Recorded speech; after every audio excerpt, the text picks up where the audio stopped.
자, 안녕하세요. 쇼토입니다. 이번 시간은 부동산이란다. 공인중개사 법령입니다. 지금 한 8개년 기출 분석을 보면 한 공인중개사 법령에서 한 80% 나오고요. 나머지 20%가 이제 중개실무에서 20% 정도 나옵니다. 그래서 일단 공인중개사 법령에서는요, 법조문 자체가 많지 않기 때문에 어느 정도 암기하면 어렵지 않게 풀 수 있는 과목이죠. 그래서 정확한 암기와 이해가 요구되고요.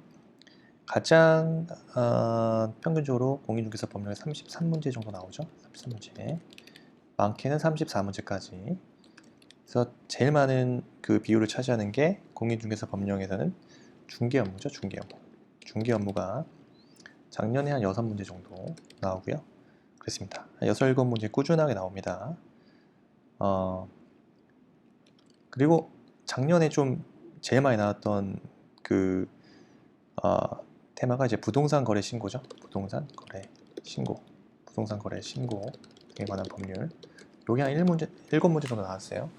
적게 나올 때는 2, 3문제 나오다가 작년에 7문제로 확 뛰었습니다. 그래서 올해도 만약에 작년과 같은 기초가 유지된다면 부동산 거래 신고 등에 관한 법률이 너무나 중요한 테마라는 점 말씀드리고 싶고요.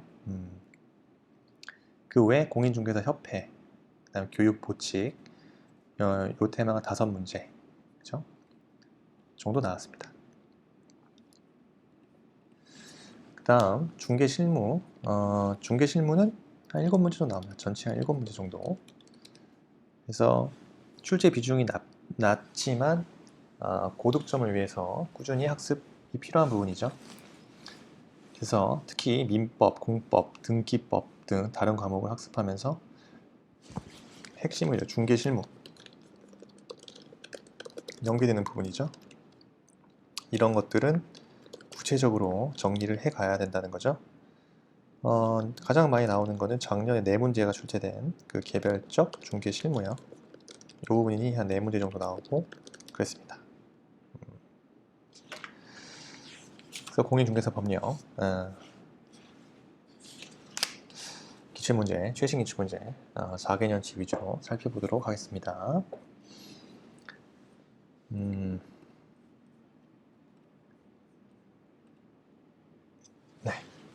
일단 1번이요. 공인중개사 법령상 그 전속 중개계약에 관한 설명으로 옳은 거. 그렇죠? 옳은 것끼리 모아놓은 거. 자, 특정한 개인 개업 공인중개사를 정하여 그 개업 공인중개사의 하나요. 중개 대상물을 중개하도록 하는 계약이 전속 중개 계약이다. 맞죠? 니은 당사자 간의 기간의 약정이 없으면 전속 중개 계약의 유효 기간은 6개월이 아니라 3개월이죠. 3개월. 니은 틀렸고요. 디귿 개업 공인중개사는 중개 의뢰인에게 전속 중개 계약 체결 후 2주일에 1회 이상 중개 업무 처리 상황을 문서로 통지해야 한다. 맞고요. 전속 중개 계약의 유효기간 내에 다른 개업 공인중개사에게 해당 중개 대상물의 중개를 의뢰하여 거래한 중개 의뢰인은요, 전속 중개 계약을 체결한 개업 공인중개사에게 위약금 지불 의무를 진다.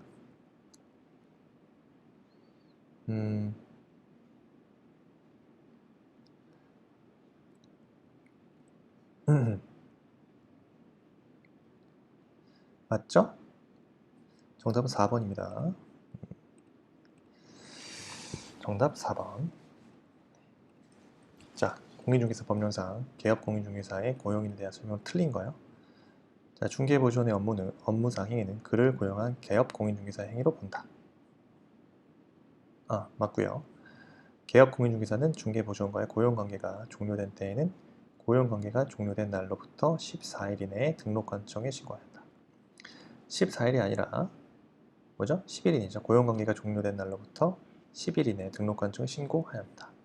틀렸죠. 중개보조원이 중개 업무와 관련된 행위를 함에 있어서 과실로 거래 당사자에게 손해를 입혔다. 그를 고용한 계약공인중개사뿐만 아니라 중개보조원도 같이 공동 손해배상 책임이 있는 거죠. 맞고요. 기업 공인중개사가 소속 공인중개사를 고용한 경우에는요, 기업 공인중개사 및 소속 공인중개사의 공인중개사 자격증 원본을 중개사무소에 게시하여야 한다. 맞고, 중개보조원의 고용신고는 전자문서에 의해서도 할 수 있다. 맞습니다. 자, 부동산 거래 신고에 관한 법령상 부동산 거래 계약 신고서 작성 방법으로 옳은 거요. 입주권이 매매 대상인 경우 분양 금액란에는 권리 가격의 부가가치세액을 공제한 금액을 적는다. 옳은 거죠? 옳은 거. 분양 금액란에는 권리 가격의 부가가치세액을 공제한 금액이 아니라 입주권이 매매의 대상인 경우 부가가치세를 포함한 금액을 적습니다. 기억 틀렸죠? 그래서 니은이요. 거래 금액란에는 둘 이상의 부동산을 함께 거래하는 경우 각각의 부동산별 거래 금액을 적고요. 종전 토지란에는 입주권 매매의 경우에만 종전 토지에 대해 작성하고요. 계약의 조건 또는 기한은 부동산 거래 계약 내용의 계약 조건이나 기한을 붙인 경우에만 적는다. 그쵸? 정답은 기억만 틀렸죠? 4번. 자, 공인중개사 법령상 개인 공인중개사의 중개보수 등에 관한 설명으로 틀린 거죠? 틀린 거. 중개대상물의 권리관계 등의 확인에 소요되는 실비를 받을 수 있고요.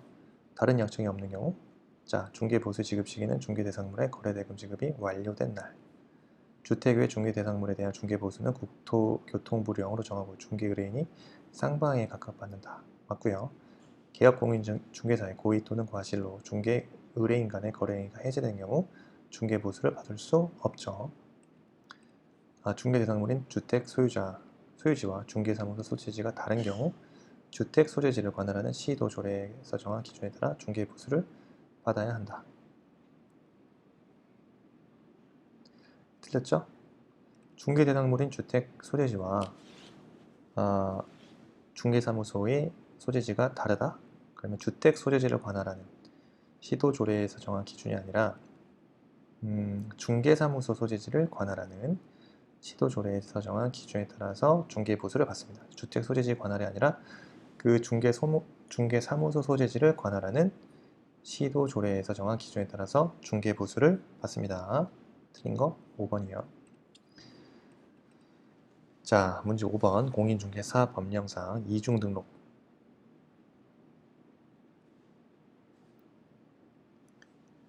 이중등록 및 이중소속 금지에 관한 설명으로 옳은 거예요.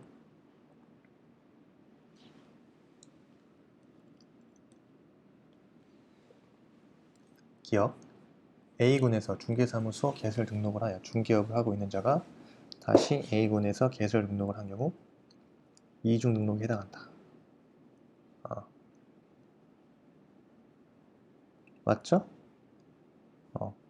B군에서 중개사무소 개설 등록을 하여 중개업을 하고 있는 자가 다시 C군에서 개설 등록을 한 경우 이중등록에 해당합니다. 그래서 기억 니은 자체는요. 다른 말이지만 어쨌든 결론적으로 이중등록에 해당할 때는요.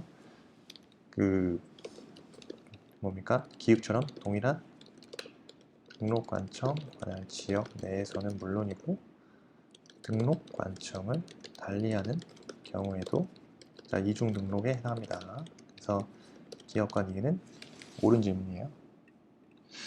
자, 디귿이요. 개업공인중개사 갑에게 고용되어 있는 중개보조원은 개업공인중개사인 법인 의뢰 사원이 될 수 없다. 법인 의뢰 사원이 될 수 없다. 맞죠? 이중소속 금지 위반인 경우 1년 이하의 징역 또는 1천만 원 이하의 징역, 벌금형에 처한다. 맞고요. 이중소속 금지는요. 중개보조원에게도 해당합니다.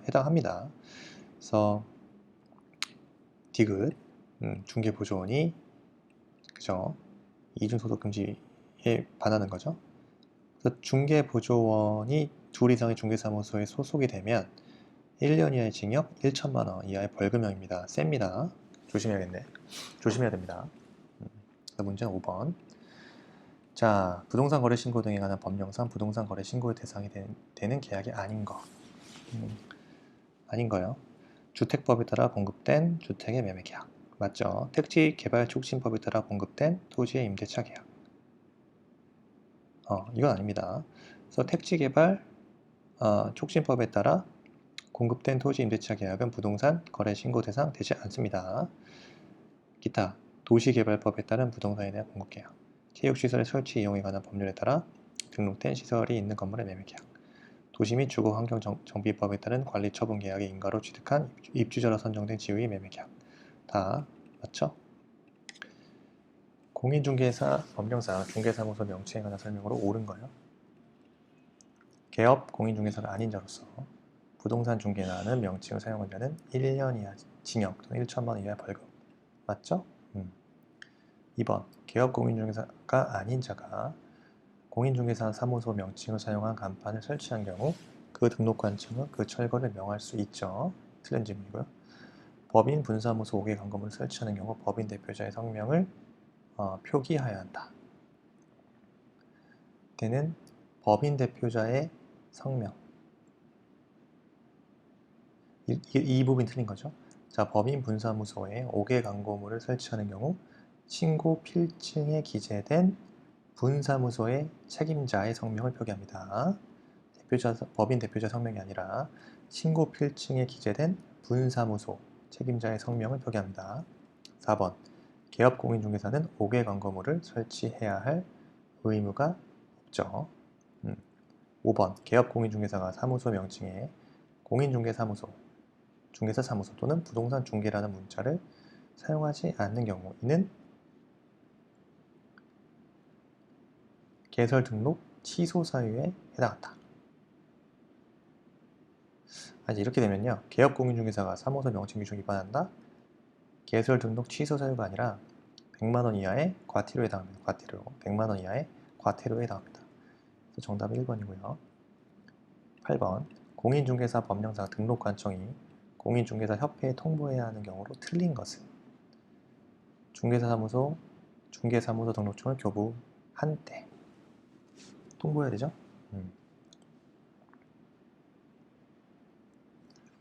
그래서 일단 다 정리해야겠죠, 이것도.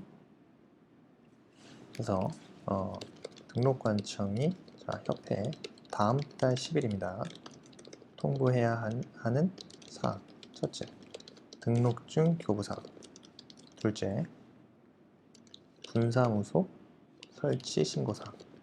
셋째, 휴업, 폐업. 그 다음에 재개업, 휴업기간 변경 신고사항. 기타 행정처분, 등록처분, 업무 정지사항. 다섯 번째, 사무소 이전 신고사항. 여섯 번째, 소속 공인 중개사, 중개보조원의 고용 및 고용관계 종료 신고사항 등등을 협회에 등록관청이 통보해야 되는 사항입니다.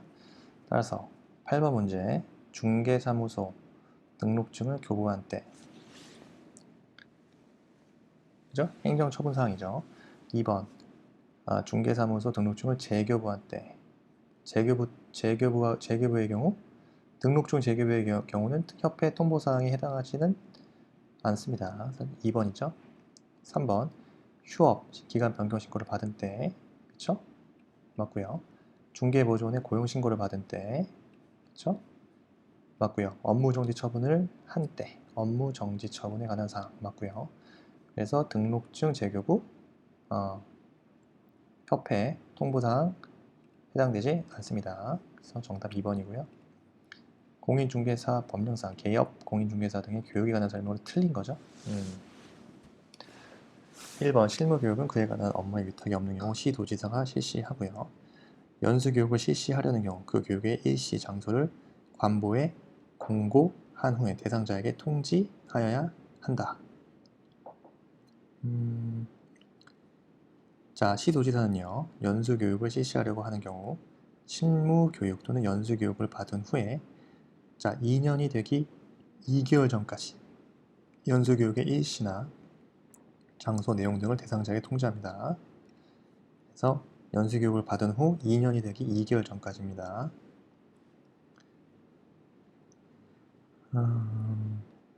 자, 3번 실무교육을 받은 개업 공인중개사 및 소속 공인중개사는 실무교육을 받은 후 2년마다 연수교육을 받아야 하고요. 직무교육의 교육시간은 3시간 이상 4시간 이하고요. 국토교통부 장관, 시도지사 및 등록관청은 필요하다고 인정하며 개업 공인중개사 등의 부동산 거래 사고 예방을 위한 교육을 실시할 수 있다. 맞죠? 10번이요. 갑소유의 X주택에 대하여 임차인 을이 주택의 인도를 받고 2019년 6월 3일 10월 10시 확정일자를 받으면서 주민등록을 마쳤다. 갑의 채권자 병이 같은 날 16시, 채권자 정은 다음날 16시 X주택에 대한 근저당권 설정 등기를 마친 경우 임차인 을에게 개업 공인중개사가 설명한 내용으로 옳은 거죠. 정이 근저당권을 실행하여 X주택이 경매로 매각된 경우 을은 매수인에 대하여 임차권 대항할 수 있는가? 지금 사안에서 자, 임차인 을이 대항력을 가지는 날짜는 2019년 6월 인도받고 확정일자 받으면서 그럼 2019년 6월 4일 0시부터입니다. 그죠? 그런데 저당권자인 병은요. 2019년 6월 3일에 저당권 설정했죠? 그럼 하루 앞서는 거죠. 6월 3일이기 때문에. 따라서 이런 경우 임차인 을은 대항력이 없게 되므로 매수인에 대한 임차권으로 대항할 수 없겠죠? 1번 틀렸습니다. 2번 병 또는 정 누구든지 근저당권 실행하여 X주택의 경매로 매각됐다. 매각으로 인하여 을의 임차권 소멸하겠죠? 2번 정답. 답은 쉬워요. 3번 을은 X주택 경매 시 경매법원에 배당 요구를 하면 병과 정보다 우선하여 보증금 전액을 배당받을 수 있다. 자, 임차 보증 금액이 주어지지 아니하였고, 자, 을이 대항 요건과 확정일자 인을 갖추었으므로 을은 정보다 그죠? 우선하여 보증금 전액을 배당받을 수 있겠죠? 네, 3번 틀렸습니다. 병과 정보다가 아니라 정보다, 그죠? 보증금 전액을 배당받을 수 있습니다. 4번 X주택이 경매로 매각된 후 을이 우선 변제권 행사로 보증금 반환받기 위해서는 X주택을 먼저 법원에 인도하여야 한다. X주택이 경매로 매각된 후에 을이 우선 변제권 행사로 보증금 반환받으려면요. X주택을 먼저 법원에 인도하는 것이 아니라 법원에 인도할 것이 아니라 매수인에게 인도하면 됩니다. 매수인에게. 4번 틀렸고요. X주택에 대해서 을이 집행권을 얻어서 강제 경매를 신청하였더라도 우선 변제권을 인정받기 위해서는요. 배당 요구 종기까지 별도의 배당 요구를 해야 한다? 아니죠. X주택에 대해 을이 집행권을 얻어 강제 경매를 신청하였다면 별도의 배당 요구를 하지 않아도 배당받을 채권자에 해당합니다. 그래서 배당 요구의 종기까지 별도의 배당 요구를 할 필요 없다. 정답 2번. 네. 이번 세트는 10문제만 풀겠습니다. 네, 10문제만 풀고 나머지 세트 더 진행하면 되고요. 부동산 공법 여러분들 쇼토디에 최근 기출 4개년, 5개년치 있습니다. 네. 일단 지금은 문제의 양을 더 늘릴 필요는 없고요. 기출 문제는 다 풀어보셔야 되겠죠. 법 개정 웬만하면 다 반영을 시켜놨으니까 보시고 핵심 되는 사항들 또 틀리고 이런 것들에 대해서 좀 틀리는 문제들 위주로 좀 저장해 놨다가 따로 한두 번 정도 더 보고 들어가셔야 돼요. 자, 오늘 수고하셨습니다. 감사합니다.